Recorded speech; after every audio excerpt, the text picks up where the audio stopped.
Olá, meus alunos e alunas, sejam todos bem-vindos e bem-vindas. Meu nome é Elaine, eu sou professora de língua portuguesa e literatura e hoje nós iremos trabalhar uma obra muito legal da nossa língua, da nossa literatura brasileira, que é Campo Geral de João Guimarães Rosa. Bom, de um modo geral, a obra de Guimarães Rosa tem uma linguagem difícil, porque o texto é oral, tem elementos da oralidade, né? Ele escreve como se fala, mas Campo Geral é uma obra muito gostosa de ler. Tem uma questão do universo infantil que a gente adentra aí, né? Porque o nosso protagonista é um menino de 8 anos, então a gente consegue entrar nesse universo infantil e isso é muito legal, né? Essa obra é estudada na terceira fase do modernismo, mas de um modo geral, o Guimarães Rosa, ele tem caminhos um pouco diferentes dos outros autores da época, tá? Então vamos lá. Tenho certeza que vocês vão gostar muito dessa obra, apesar das dificuldades. Campo Geral traz essa dificuldade da fala, traz essa dificuldade do neologismo, traz a dificuldade por conta do Guimarães Rosa ter uma linguagem única e própria e um jeito de escrever único e muito próprio. Mas eu tenho certeza que Campo Geral consegue, né, dentro de uma expressividade muito grande, fazer a gente rir, a gente chorar. Então vamos lá. Eu não vou dar muitos spoilers agora, não. Vamos lá. Então, é um gênero textual, essa obra é um gênero, tá classificado como um gênero textual novela, né? A história se passa em Mutum, Minas Gerais. Foi lançada a primeira vez em 1956 dentro de uma obra que se chama Corpo de Baile, que depois o próprio Guimarães Rosa decidiu dividir essa obra em 3. E ficou Manuelzão e Miguelim, que é Campo Geral e uma história de amor, né? Que é esse que a gente vai estudar. O Urubuquaquá do Pinhém, mas esse título é a cara do Guimarães Rosa, né? E Noites do Sertão. Então, para nós hoje interessa Campo Geral, que está dentro de Manuelzão e Miguelinho. Os personagens que a gente encontra nessas obras, né, são crianças, são mendigos, contadores, prostitutas, capangas, vaqueiros. De um modo geral, a gente tem personagens marginais ou que estão à margem da sociedade. Ou falar de Minas Gerais, Miguelinho, pãozinho, cafezinho. Esse falar gostoso de Minas Gerais a gente encontra nesta obra e na obra de Guimarães Rosa de um modo geral. A criação de uma linguagem pessoal, que eu já tinha dito para vocês, né? Por que ter uma linguagem pessoal? Porque ele traz a invenção de onomatopeias. Onomatopeia é aquela figura de linguagem que a gente usa para escrever o som, né? Au, au, miau, né? O livre uso dos prefixos, colaborando para a criação de neologismos. Bom, neologismo é o emprego de palavras novas, derivadas ou formadas de outras já existentes na mesma língua ou não. E, sem dúvida nenhuma, Guimarães Rosa é o mestre do neologismo na literatura brasileira. Ele fez isso com muita maestria, com genialidade, e empregou termos originais criados por ele. E a gente encontra, né, quando a gente fala lá do uso dos prefixos, o prefixo que colabora muito para a criação desses neologismos. Então a gente encontra deschove, desdoidar, desfeliz, né? Então são termos aí inventados por ele. O narrador aí traz uma certa complexidade, já que a história é narrada na perspectiva do Miguelin, sem ser contada por ele. Isso porque o narrador não usa o pronome eu em nenhum momento, né? Então, ele não é um narrador personagem, né? Então a gente pode falar que é um narrador onisciente, tá certo? E ele tá ali grudadinho no Miguelin, ele sabe que o Miguelin sente, que o Miguelin sofre, que o Miguelin chora, ele sabe tudo, tá certo? Personagens dessa obra a gente vai encontrar o Miguelin, o pai e a mãe, tio Terês, que é o irmão do pai, o Leovaldo, que é o irmão mais velho, mas esse é sumido no mundo, ele vai aparecer em um dado momento lá da história, tá? O Dito, que é o irmão menor, a Chica, que é a irmã mais nova, Drelina, que é a irmã mais velha, Tomezinho, que é o caçulinha. A gente tem a vovó Isidra, que na verdade é tia-avó, porque ela é irmã da avó Bem-vinda, mãe de Anina. E Anina é a mãe do Miguelin, tá? Vó Bem-vinda já está morta e quando moça era prostituta.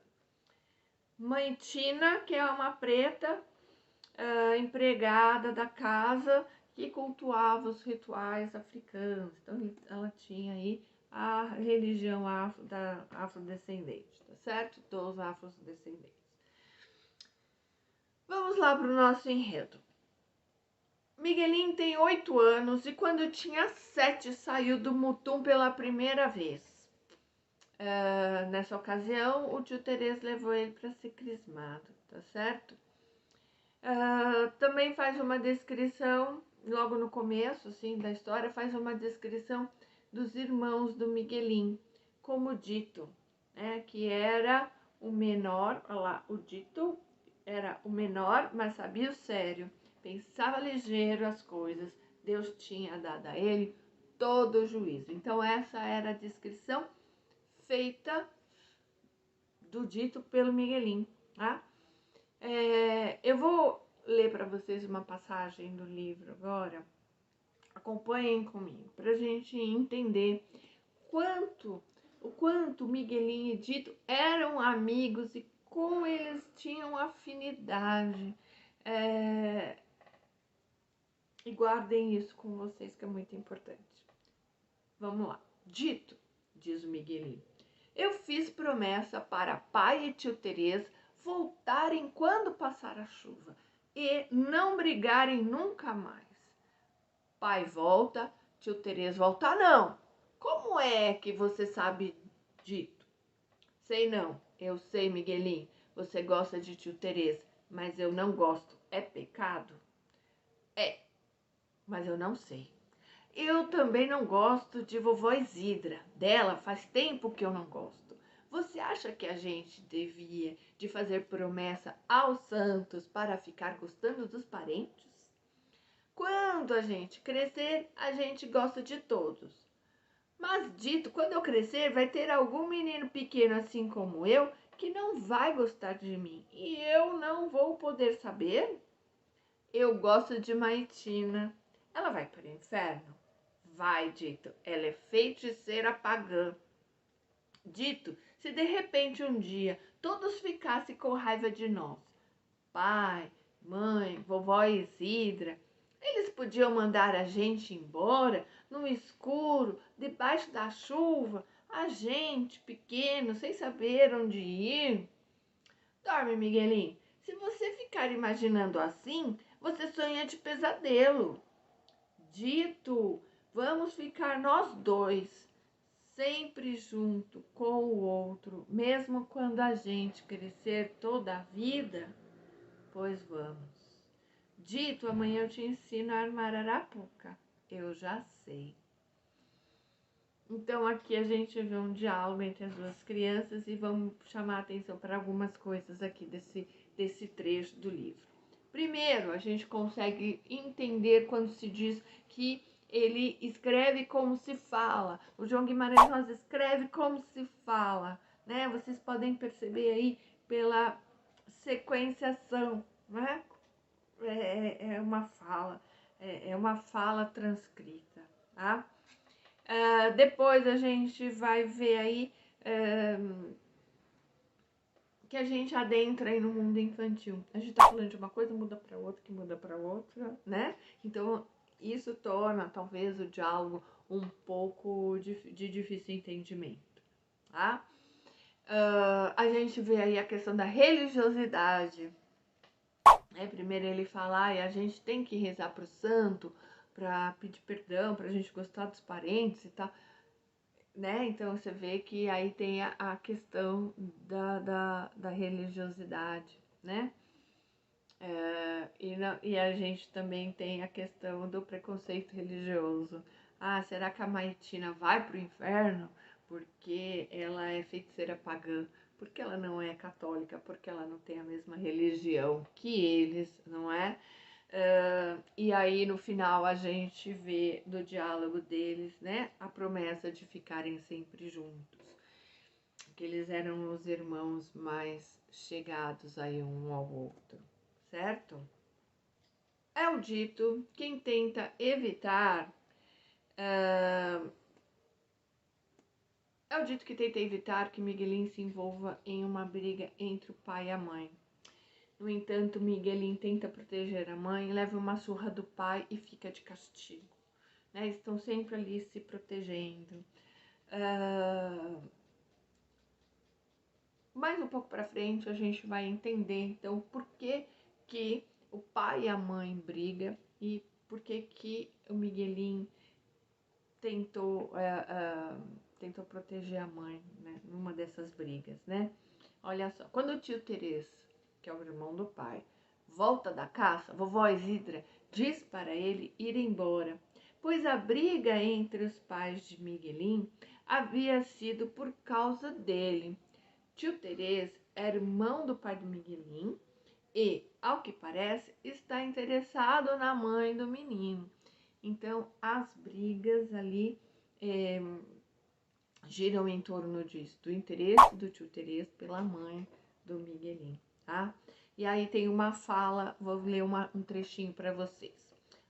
Tio Terês devia ir embora de ligeiro, senão o pai já devia estar voltando por causa da chuva. Podia sair homem morto daquela casa. Vovó Isidra xingava tio Terês de Caim, que matou Abel. Então eram os irmãos aí, né? Que ela faz essa comparação com Caim e Abel, os personagens da Bíblia, tá certo? Vovó Isidra, como eu já disse, é irmã de Vó Bem-vinda, mãe de Anina, que é a mãe do Miguelin. Vó Bem-vinda já está morta e quando moça foi prostituta. E Miguelin vai sabendo dessas coisas aí, imerso aí no seu mundo infantil, né? Cercado pelas histórias, pelas crenças, superstições do sertão, onde a religiosidade tem grande importância, tá? Olha só, vou ler um outro trecho para vocês, do Miguelinho Dito, tá? Dito, você já teve alguma vez vontade de conversar com o anjo da guarda? Não pode, Miguelinho. Se puder, vai pro inferno. Dito, eu às vezes tenho uma saudade de uma coisa que eu não sei o que é, nem de onde, me afrontando. Deve não, Miguelinho. Descarece. Fica todo olhando para a tristeza, não. Você parece mãe. Dito, você ainda é companheiro meu? De primeiro, você gostava de conversar comigo. Que eu gosto, Miguelinho, demais. Mas eu não quero conversar essas coisas assim. Você quer me ver eu crescer, Dito? Eu viver toda a vida, ficar grande? Demais.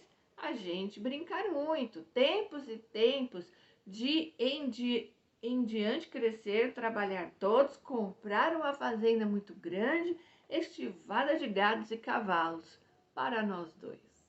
Então, mais uma vez aí, a gente vê essa questão da religiosidade, né? A discussão da religiosidade, o que é inferno, o que é céu, o que é certo, o que é errado, o que é pecado.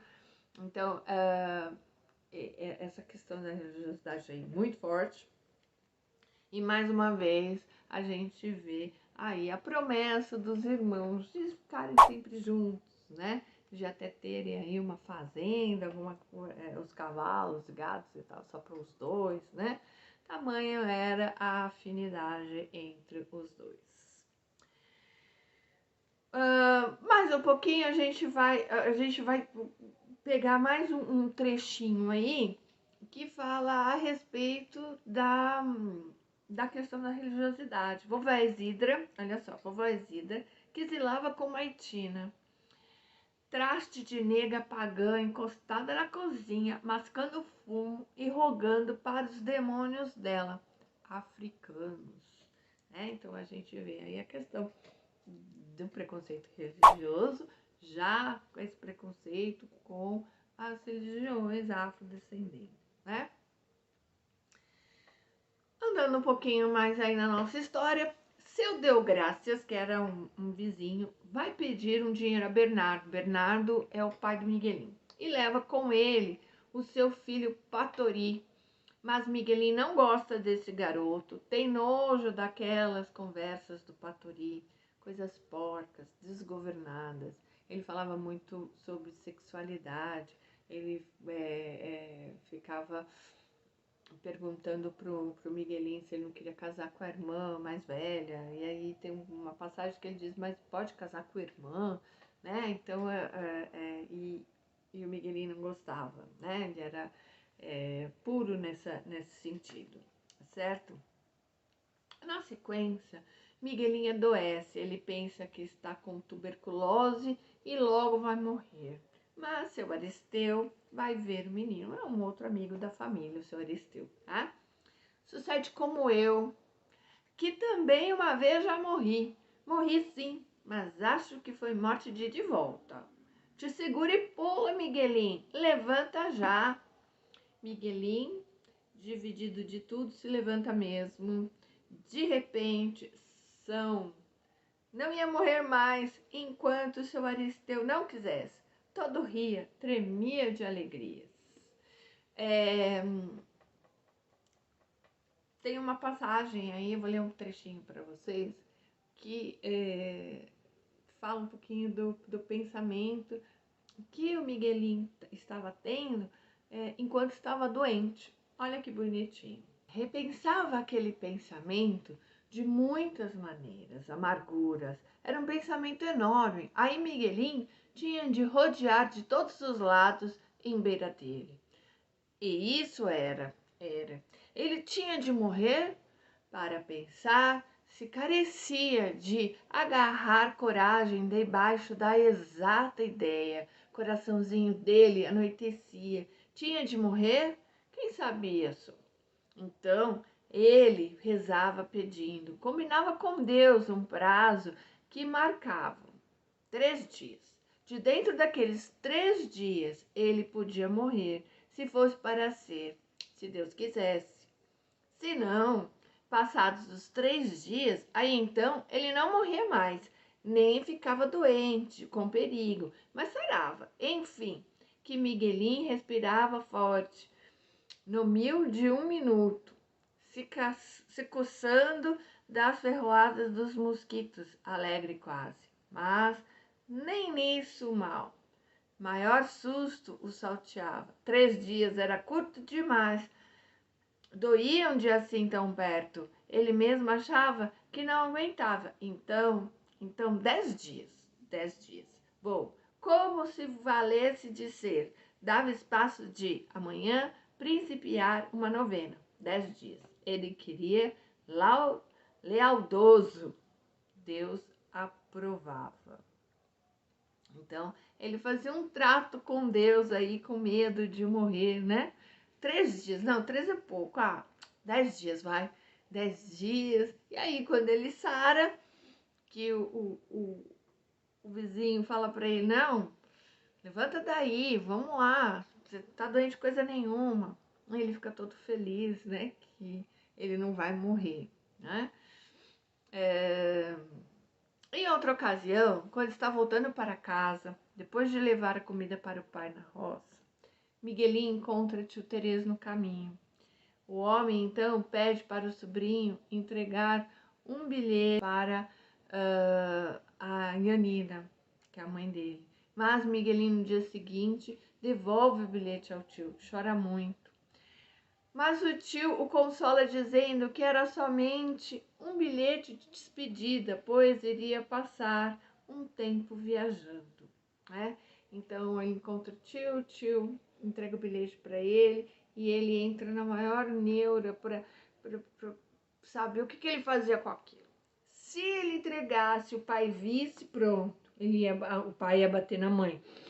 Aliás, que a gente percebe em toda a obra que a violência doméstica está muito presente, né? Ele apanha os irmãos, a mãe, o pai é um homem violento, né?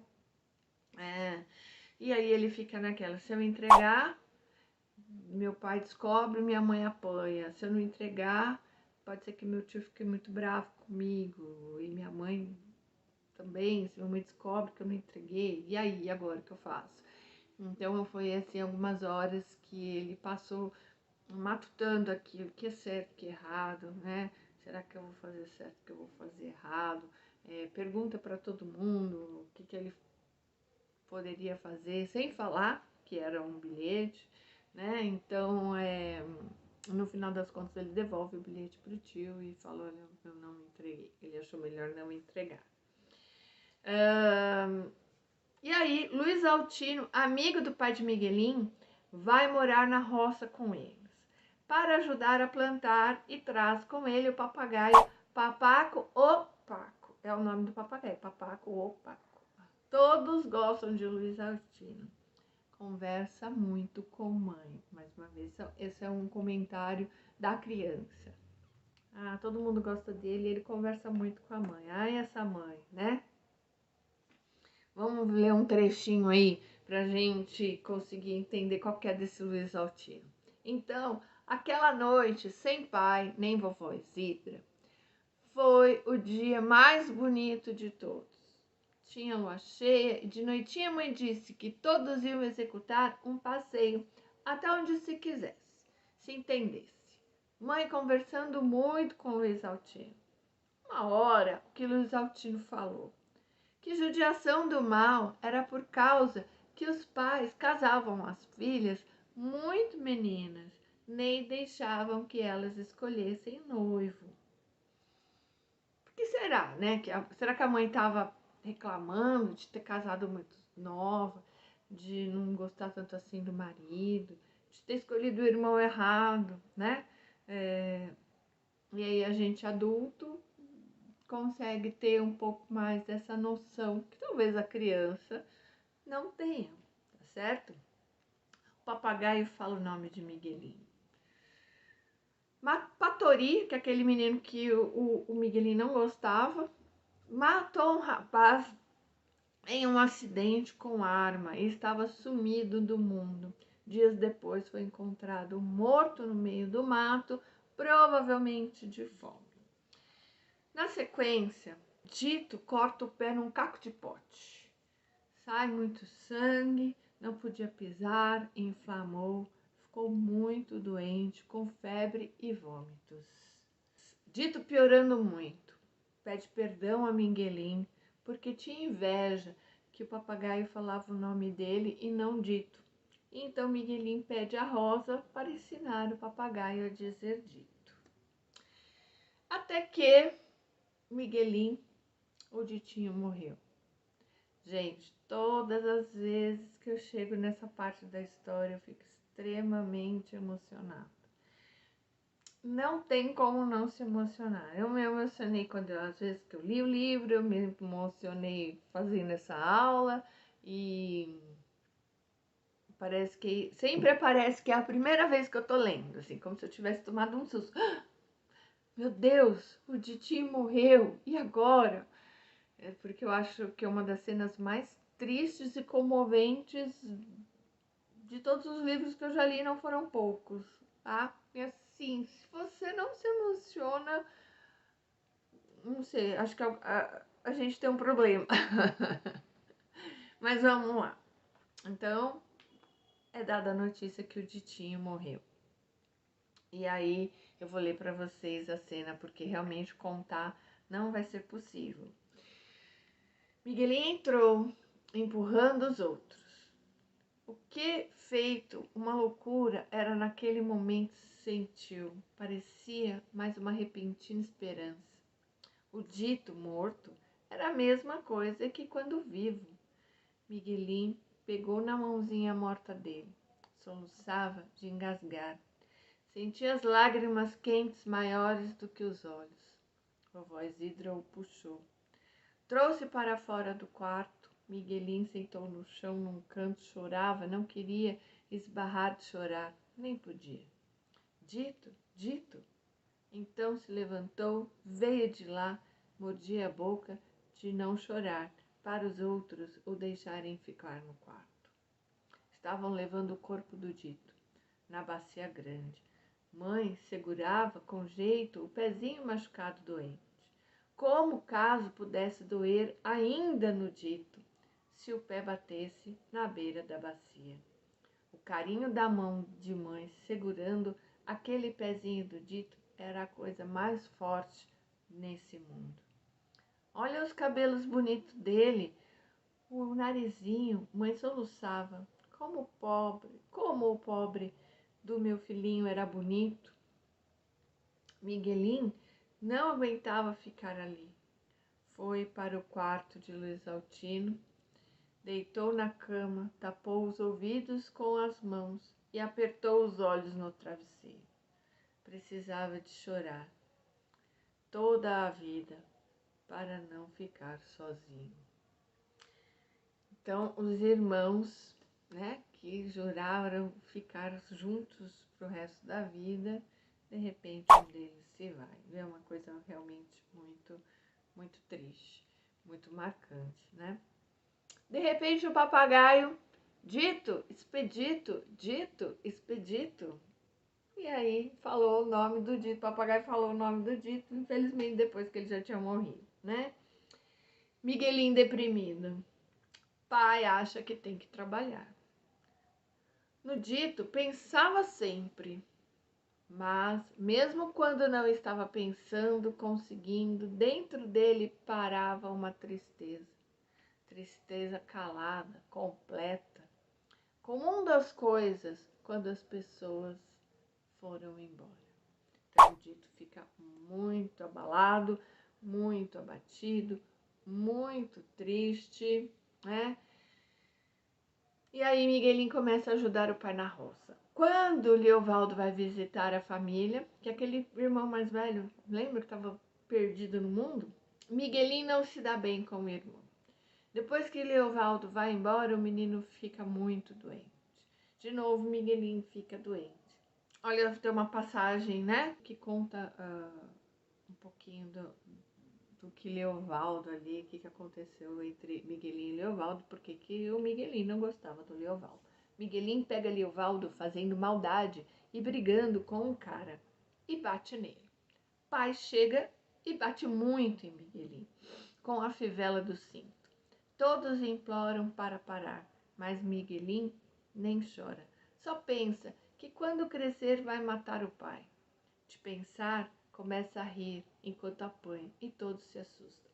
Então a gente percebe aí, eu já falei um pouquinho da violência doméstica, tem uma questão da violência com o Miguelinho.